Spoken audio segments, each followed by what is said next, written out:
Welcome to Five Lemons Laughing. I'm here with Morgan, Melissa, and Penny. Drusilla's not with us today, so we're surrounding her in love and supporting her in whatever she is doing right now. Yeah. Getting into this episode today, it came to our attention that a lot of us have spent years, sometimes even decades, letting fear shape who we think that we are. Our minds can think, this is just how I am. I'm not good enough. I'm not good at crying. I have to control everything. And those aren't facts. Those are fear stories built on feelings and old wiring. So today we're separating our identity stories from our truth with a capital T. Because if we want this year's intentions to be real, acceptance, love, and surrender, then we have to stop letting our temporary stories dictate our true identity. Yes. Boy, this is a big topic.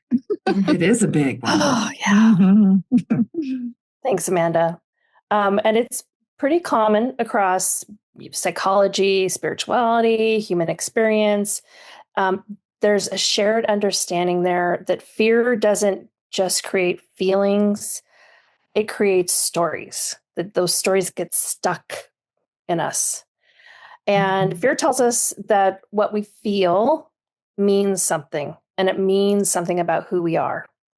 And because the body reacts so strongly to the sensation of fear, then that locks in the feeling that all of this is true. And so there's a difference between an emotion moving through you and an emotion defining you.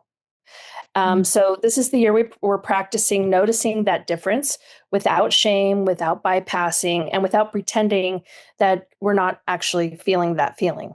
So what do we do? Morgan?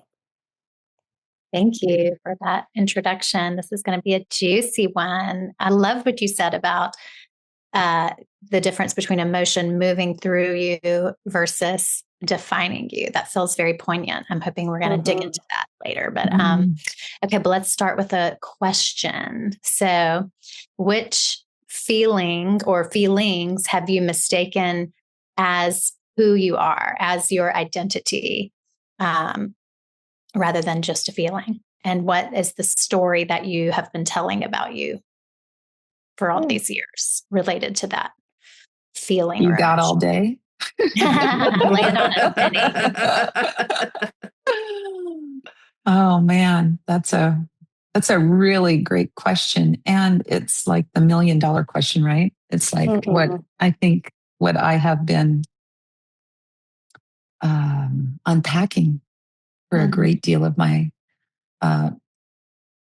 since I became aware that there's a story, because a lot of it's just so unconscious. I wasn't even aware of the ways. So I have this story that I'm not enough. And so what I've been doing lately is really looking at the evidence or how I keep looking for the evidence to perpetuate that story. Yeah. Yeah. And so, I have a power statement too, that I am more than enough. I need do nothing to prove myself. I'm a beloved child of the Most High God. All that is the ways that I counteract it. But it's really just, that's the story that's been running in the background for a long, long, long time in my life. Did I answer your question? I'm not quite sure. Yeah. Thank you for starting us off. Yeah.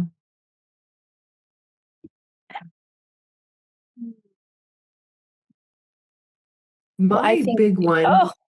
You have a big one. I think you should go first. Yeah. Is proving something. Yeah. And there is needing to prove, but that's a big story that's been, and I'm not sure the feeling tone. It's got to be, if I need to prove, then the feeling tone would be some type of lack. I can't put my finger on the feeling tone of it, but I have to do this. So I will, I have to do this so people will like me. I have to do this. I have to prove this so I'm, prove my worth. I have to do this. I have to prove this so I'm accepted. I have to prove. So that's been a story that has filtered itself out in a lot of different ways, not just one specific proving. Yeah. I can relate to that. Let's hear yours, Melissa. You had one to share. Well, I just think a lot of stories can come to us from a lot of different places. I was the youngest, so I'm a baby. I'm the baby of the family. And I kind of acted that out. Babies are spoiled, they're brats, that kind of stuff. And then I'm overly sensitive. I'm a bigger boned person. Like all the things. I have a very athletic build.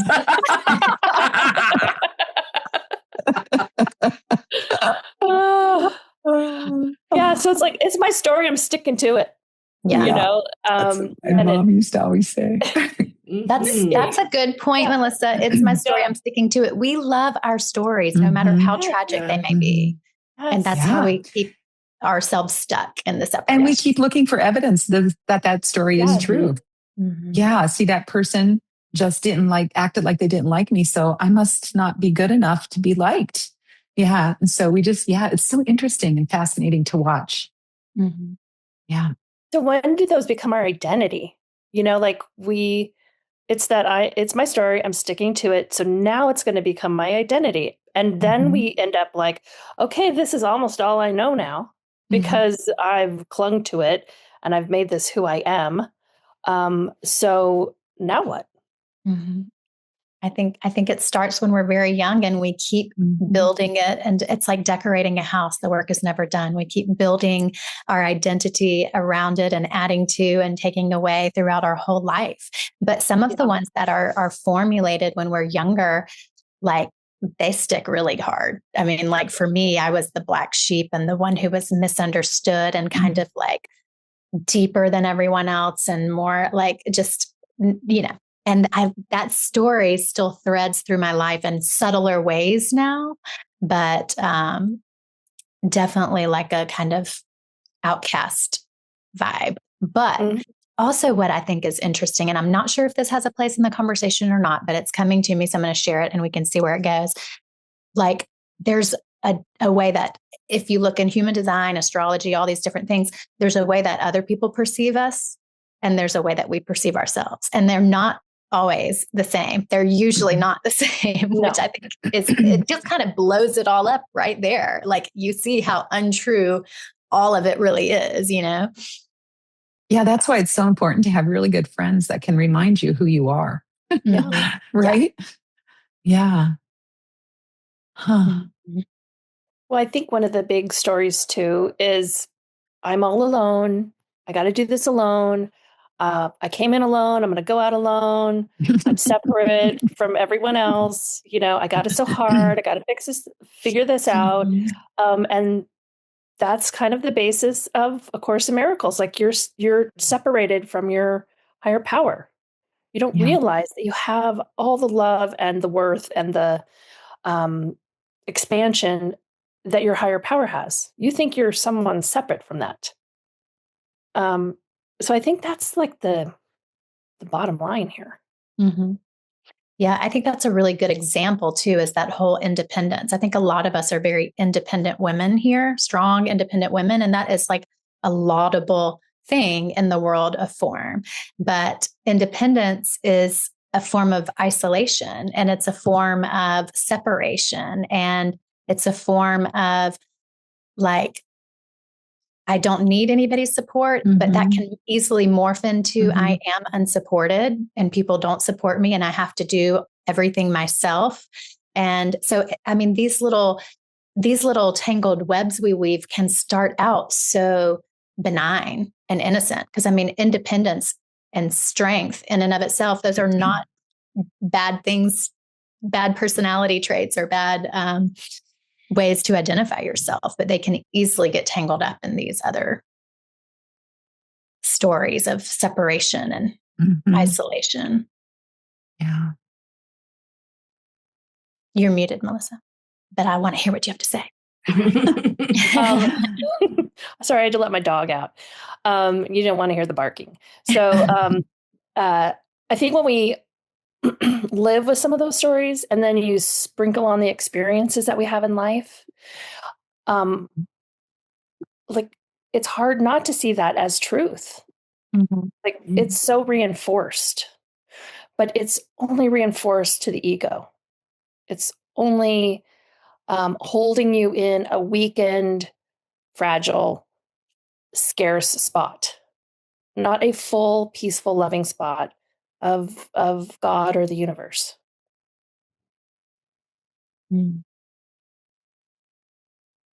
Making the transition out of that story is, last episode, we were talking a lot about fear, right? Like, because when you get to a point, like who am I without that? Who am I without that? It's, if I didn't have to prove something, then what? Like, is my whole life going to fall apart because I'm not taking action to prove something, right? Like, there's a lot in that transition.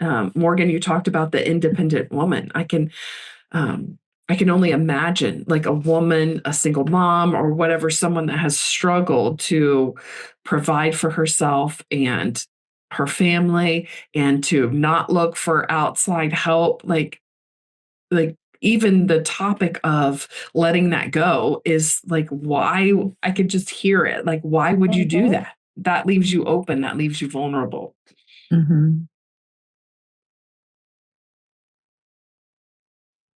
Because you have choices.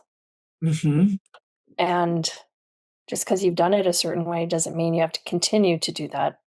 And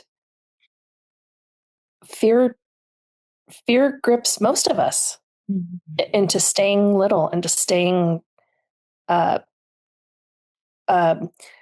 clinging on to habitual behaviors. So I hear what you're saying. I hear, like, how do you, you're responsible for a whole family. How do you change your behavior? I think, or how do you even want to?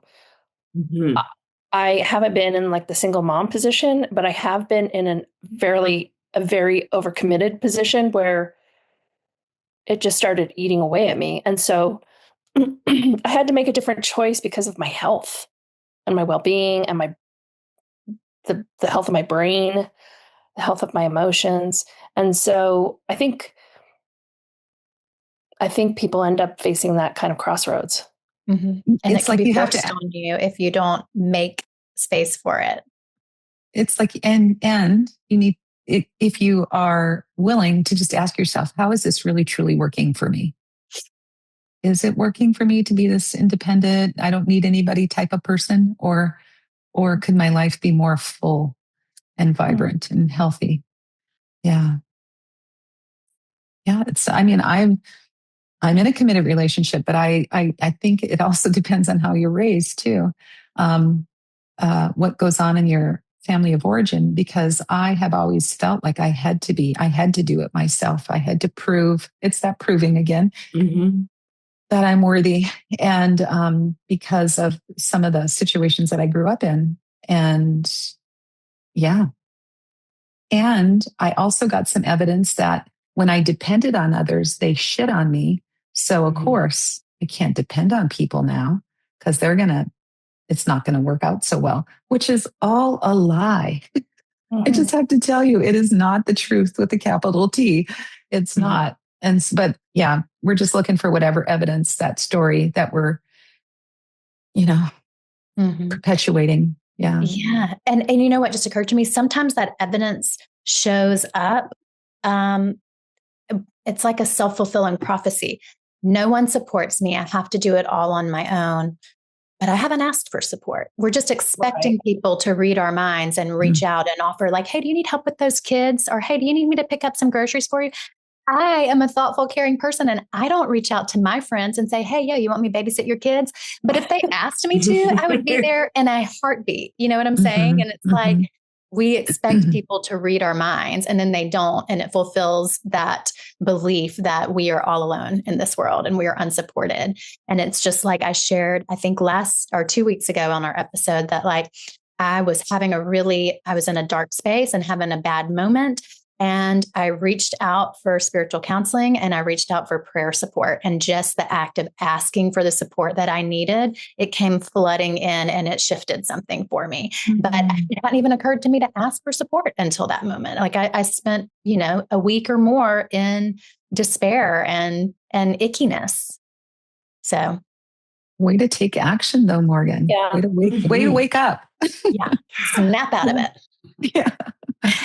Yeah. That's a great example of like when we stop using those old stories, and that's a great bridge to how do we stop using those old stories? Yeah. How do we stop using those old stories? I remember when I realized that my life revolved a lot around proving, like I could just stop doing that. Yeah. Like I started using the no word a lot more. Yeah. I stopped having like over explaining. I remember that, like just such liberation. Just stop talking. If somebody wants to say something, I don't need to prove that I'm right. I don't need to prove that you're wrong. It's just that unlocked a lot of energy and I can feel that, Amanda. Yeah. It's powerful. Too. And I just want to distill it down because we say this all the time. But what I heard you say is when I realized I could stop proving myself, I just stopped doing it. And that is called awareness. And we always say awareness is curative. Like that is how that works. That is what that means by awareness is curative. We have the awareness that, I've been operating from this operating system. And now that I'm aware that that's what's been running the show, I can shift it. And it really can be that simple. It just reminds me of something really funny. I just have to interject this. Have you guys ever watched the Bob Newhart clip on Stop It? Oh my gosh. Look at, you can't miss it. It's so, it's an iconic, it's very funny, but it's about interrupting the story. Wouldn't you say, Melissa? Stop it. Yeah. Or I'll bury you alive. You'll have to watch it and see it. But yeah, I love that, Amanda, how you became just so aware and you just decided to stop it. And by saying there was an unwinding, right? Because it's part of the habit, the habitual grooves that are there.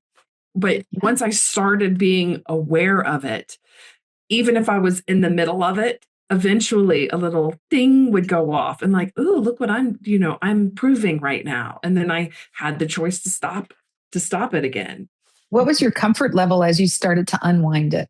Was it pretty uncomfortable or was it pretty easy? It was so liberating. It was, I noticed it, God, it's been 3 or 4 years ago since I worked at Beer Creek. It's a brewery. And that's when I called it spiritual speed dating. When you deal with the public and alcohol, like all kinds of things come up. But I remember someone coming up and some type of order went wrong. I don't even remember what it was. Maybe a burnt pizza. It doesn't even matter what it was. I remember it was a burnt pizza. It was a burnt pizza. Okay, thank you. And I just said, I'm sorry. Or whatever. I don't remember all the details, but it was a very simple, I'm sorry. Can we get you another pizza? Or I don't even remember, but I wanted to go into explaining, we're really busy, we're understaffed, blah, blah, blah. Like at first I wanted to go into explaining all the reasons why that this person's pizza got burnt or whatever it was. But I remember that day going, I'm sorry. And that was it, and then there was just a pause, right? Like, because then what do you do? Then what does an angry customer or whatever do after I'm sorry? And then a solution, but no explaining it. I was just like, oh, like it was, I could have burst into rainbows right there. It was just amazing. You probably did. Yeah. I love that and story. I think from that I think we did a whole episode on the burnt pizza. We did. And that was like we did. the first year, maybe it's one of the very beginning episodes, but that's when I realized that's one of the big things. Like, I don't have to prove anything to anybody. I don't have to explain myself. I don't have to go into, and I think it was actually more effective going into the story. Absolutely. Yeah. Mm-hmm. It makes me go back to what Melissa said in the opening, that seems like a perfect example of an emotion moving through you versus defining you. Like you had the initial emotion and previous default setting of, oh, I've got to explain this and justify this and prove all those same things bubbled up, but they passed through and they didn't define you and you chose a different response. I saw your hand up, Melissa. What do you want to say? Ask a question, please. Me, please.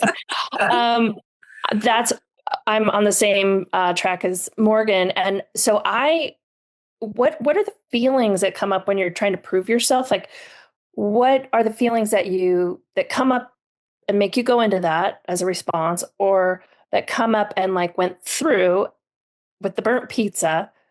Because it's the same feelings that would come up and become your identity.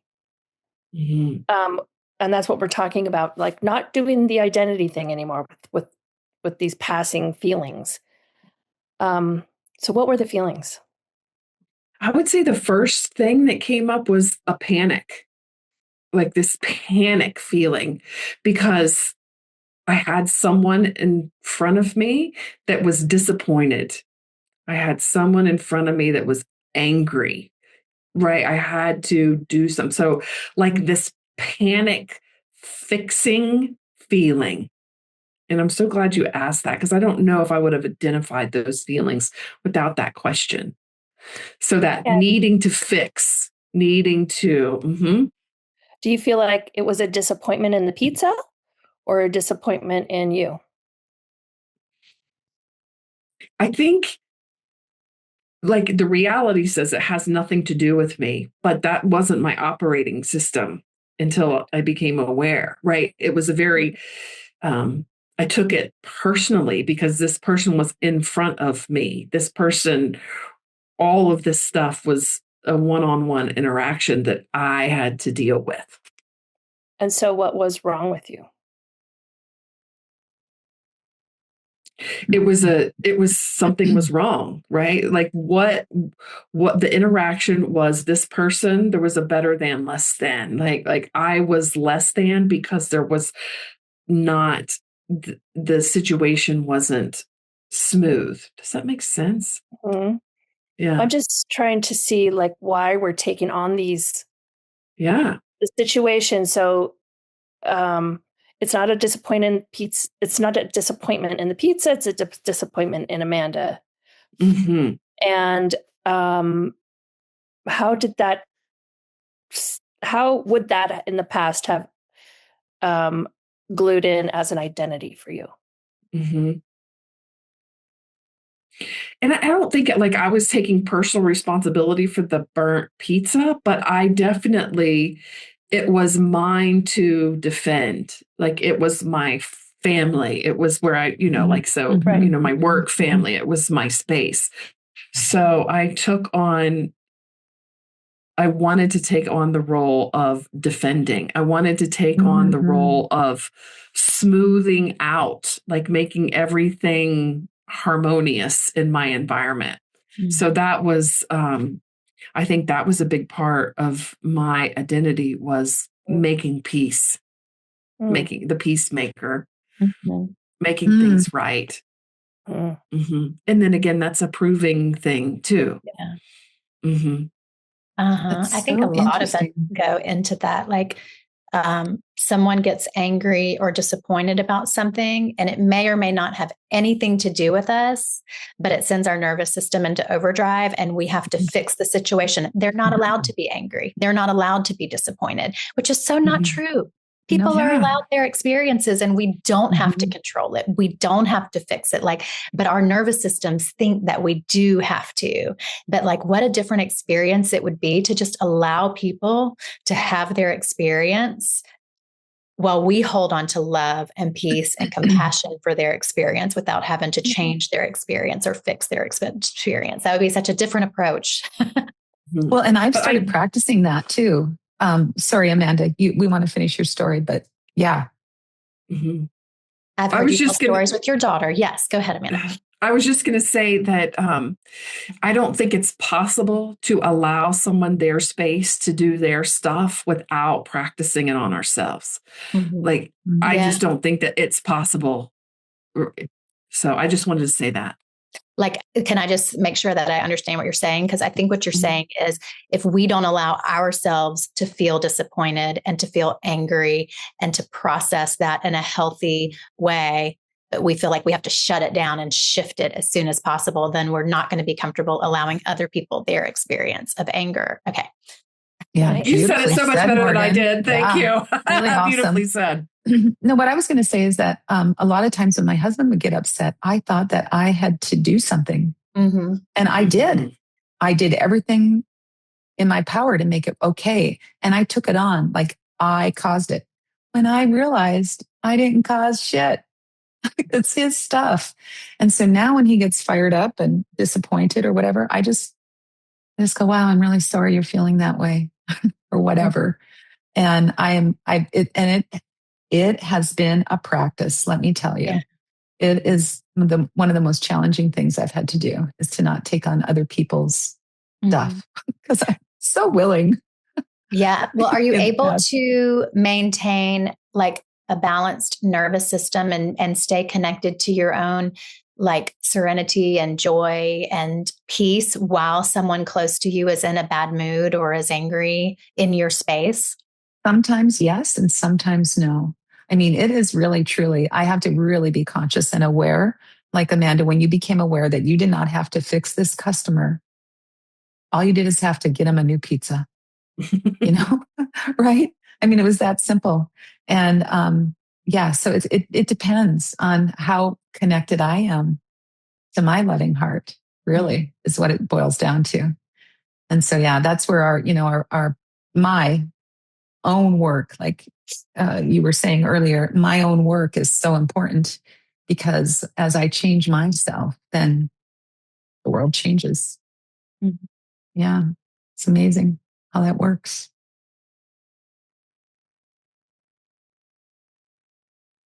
So how do you know then what your truth is with a capital T really quickly?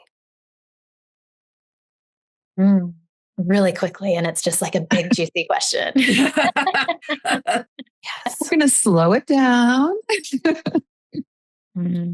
Yeah. For me, it's I can tell I'm living in my truth when I'm not talking about happy. I'm just talking about I feel joy. I feel contentment.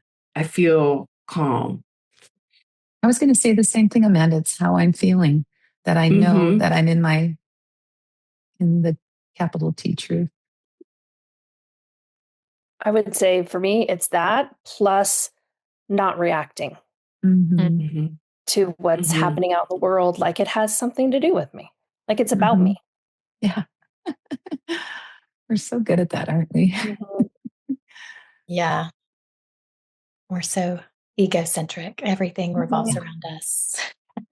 Amazing. Anything you have to add to that, Morgan? Can you ask the question one more time, Melissa? And let me just see if anything comes up different. How do you know when you're in your truth? I just feel whole and unstoried and precious, but not special. And I mean, the insecurities are not present. They might come rushing in the very next instant, but in the moment when I'm connected to truth, there's none of the insecurities, that keep me tied to my story and my personality. Do you recognize that everybody said it's something about how they feel in their body? Mm-hmm. Mm-hmm. That's like powerful. It is really about pausing, breathing, seeing what's really going on. Yeah.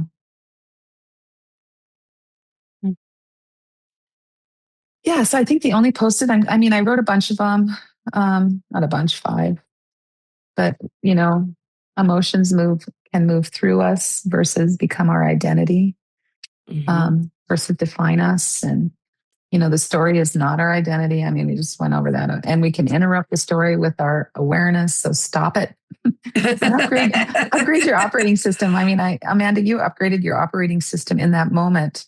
And then we really just brought it home with feel your truth. Just feel your truth. You can feel it. Yeah. Yeah. So as we close down this this episode. It felt like a counseling session to me. It really did. Yeah. Me too. Yeah. Wow. It's beautiful. Hope everybody had a breakthrough. Yes. Just remember, take a breath, place your hand on your heart, and just feel what you're feeling. And if it's feeling good, keep doing it. But if it's something is like a little niggly and you want to change it up, just practice. Just give it a try. Do something different. Something that propels you forward in life versus keeping you stuck in that old story. Yeah. So as we wrap up today, just remember that we love you. Awareness is curative, and your transformation is our greatest joy. Thank you so much, and have a blessed and beautiful rest of your day. Love you guys. Everybody.